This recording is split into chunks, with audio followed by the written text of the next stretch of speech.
हमारे प्रिय विद्यार्थियों, आज हम कक्षा 10 में हिंदी विषय के अंतर्गत संस्कृत खंड में द्वितीय पाठा अन्योक्ति विलासा के श्लोकों का वर्णन करेंगे, अध्यापन करेंगे। देखिए श्लोक नंबर 1, नितराम नीचो अस्मीत त्वम खेदम कूप कदापि मा कृथा अत्यंत सरस हृदयो यतः परेशान गुण गृहीतास। देखिए इसमें जो कठिन शब्द हैं पहले उसका अर्थ जानना चाहिए। नितराम माने बहुत अधिक, नीचो अस्मित माने मैं नीच हूँ ऐसा, त्वम माने तुम, खेदम माने दुख, कूप माने कुआं, कदाप माने कभी, माँ कृथा माने मत करो। अत्यंत सरस हृदयों, अत्यधिक मधुर हृदय युक्त, या सरस माने मधुर होता है, अत्यधिक मधुर हृदय वाले, यतः माने क्योंकि, परेशान माने दूसरों के, गुण ग्रहितास माने गुणों को ग्रहण करने वाले हो। इस श्लोक में कुआं के बारे में वर्णन किया गया है। नितराम नीचो अस्मित त्वम खेदम कूप, हे कुएं मैं नीच हूँ ऐसा सोच कर कभी मन में दुख मत करो। नितराम नीचो अस्मित त्वम खेदम कूप कदाप मा कृथा, हमने शब्दार्थ बता दिया। हे कुएं मैं नीच हूँ ऐसा सोचकर मन में कभी दुख मत करो, कदाप मा कृथा।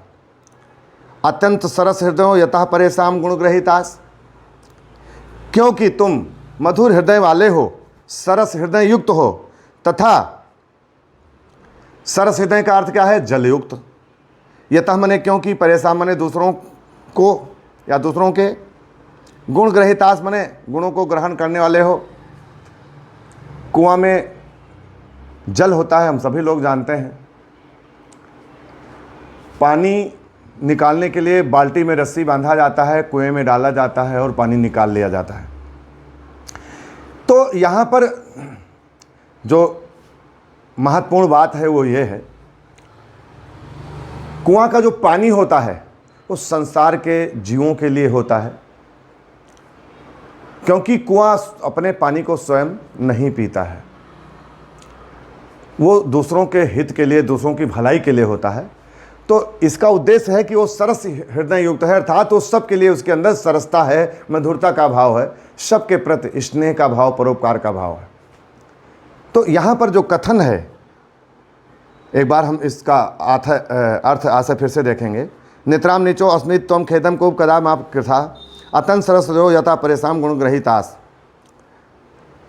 हे कुएं मैं नीच हूँ ऐसा सोचकर कभी मन में दुख मत करो, क्योंकि तुम मधुर हृदय वाले और दूसरों के गुणों को ग्रहण करने वाले हो। इसका आशय हमारे जीवन में, मानव जीवन में क्या निकलता है कि यदि कोई व्यक्ति दूसरों के गुणों को हमेशा ग्रहण करता रहता है यदि कोई व्यक्ति दूसरों के गुणों को हमेशा ग्रहण करता रहता है तथा सबके प्रति सरस भाव रखता है, मधुरता का भाव रखता है, प्रेम का भाव रखता है, स्नेह का भाव रखता है, वो व्यक्ति महान होता है, वो व्यक्ति श्रेष्ठ कहा जाता है, अच्छा कहा जाता है। इसका भाव, इसका आशय ये है, जो व्यक्ति दूसरों के गुणों को ग्रहण करता रहे और दूसरों के प्रति अच्छा भाव अपने हृदय में, अपने मन में रखे। तो परीक्षा में संदर्भ सहित अनुवाद लिखने के लिए आता है श्लोक का।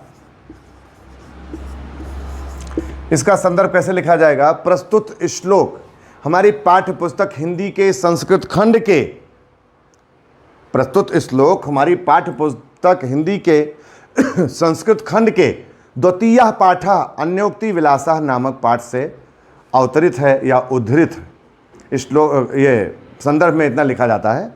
और इसके बाद में अनुवाद हमने जो बताया, नितराम नीचो अस्मित त्वम खेदम कूप कदाप मा कृथा अत्यंत सरस हृदयो यतः परेशान गुण ग्रहितास।